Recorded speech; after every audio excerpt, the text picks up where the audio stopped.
భారతదేశంలో ఉన్న 5 రహస్య నిధుల గురించి తెలుసుకుందాం. ప్రపంచంలో మనకు తెలియని అప్పటి రాజుల కాలం నాటి నిధులు ఇప్పటికీ చాలా ప్రదేశాల్లో దాగి ఉన్నాయి. ఇప్పుడు మనం ఖచ్చితంగా నిధులు ఉన్నాయని తెలిపే కొన్ని ప్రదేశాల గురించి తెలుసుకుందాం. నాదిర్ షా నిధి.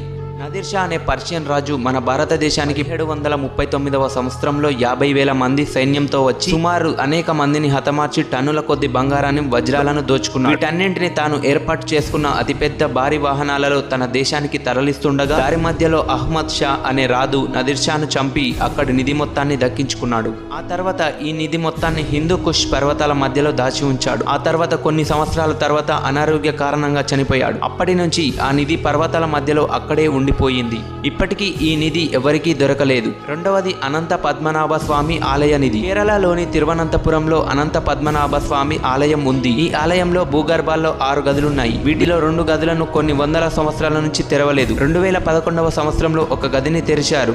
అందులో ఉన్న నిధిని చూసి ప్రపంచం మొత్తం ఆశ్చర్యపోయింది. ఆ గదిలో సుమారు 1,40,000 కోట్లు విలువ చేసే నిధి దొరికింది. రెండవ గది మాత్రం ఇప్పటికీ తెరవలేదు. ఈ గదిలో కొన్ని కోట్ల విలువ చేసే రెట్టింపు నిధులు ఉన్నాయని భావిస్తున్నారు. మూడవది చార్మినార్ సొరంగ మార్గం. చార్మినార్ నుంచి గోల్కొండ వరకు సొరంగ మార్గం ఉంది. ఈ సొరంగ మార్గాన్ని కుతుబ్ షా కట్టించి ఉంటారని భావిస్తున్నారు. శత్రువుల నుండి అత్యవసర సమయంలో బయటపడటానికి ఈ సొరంగ మార్గం ఉపయోగపడుతుంది.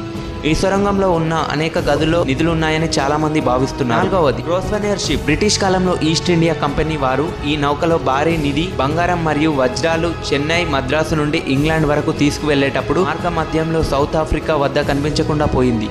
కొన్ని సంవత్సరాల తర్వాత ఈ నౌక యొక్క కొన్ని శిథిలాలను కనుగొన్నారు. కానీ దీనిలో కొద్ది బంగారం మాత్రమే దొరికింది. మిగతా బంగారం ఇప్పటి వరకు దొరకలేదు. మీర్ ఉస్మాన్ అలీ నిధి రహస్యం. మీర్ ఉస్మాన్ అలీ చివరగా హైదరాబాదును పరిపాలించిన నిజాం చక్రవర్తి. ప్రపంచంలో అత్యంత సంపద కలిగిన వ్యక్తిగా టైమ్ మ్యాగజైన్ పుస్తకంలో 1937లో ప్రచురించబడింది. ఇతను సంపాదించిన సంపద మొత్తాన్ని తాను నిర్మించుకున్న అతి సుందరమైన కోటి ప్యాలెస్లో అంతర్భాగంలో ఉన్న రహస్యపు గదులలో భద్రపరుచుకున్నాడు. ఈ కోటి ప్యాలెస్ హైదరాబాద్లో ఉంది. ఇతనికి బంగారు ఆభరణాలంటే చాలా ఇష్టం ఉండటంతో వాటన్నింటినీ సేకరించి ఈ ప్యాలెస్లోనే భద్రపరిచాడు. ఇతను భద్రపరిచిన వాటిలో ముఖ్యంగా వజ్రాలు, బంగారు నాణేలు, బంగారు కడ్డీలు వంటివి చాలా ఉన్నాయి. మీర్ ఉస్మాన్ అలీ మరణించిన తర్వాత ఈ సంపద ఏమైందో ఇప్పటికీ తెలీదు. ఇతని కోటి ప్యాలెస్లో ఎక్కువ కాలం గడిపిన కారణంగా ఆ నిధి మొత్తం అక్కడే ఉంటుందని భావిస్తున్నారు. ఇటువంటి మరిన్ని ఇంట్రెస్టింగ్ ఫ్యాక్ట్స్ కోసం మన ఛానల్ని సబ్స్క్రైబ్ చేసుకోండి.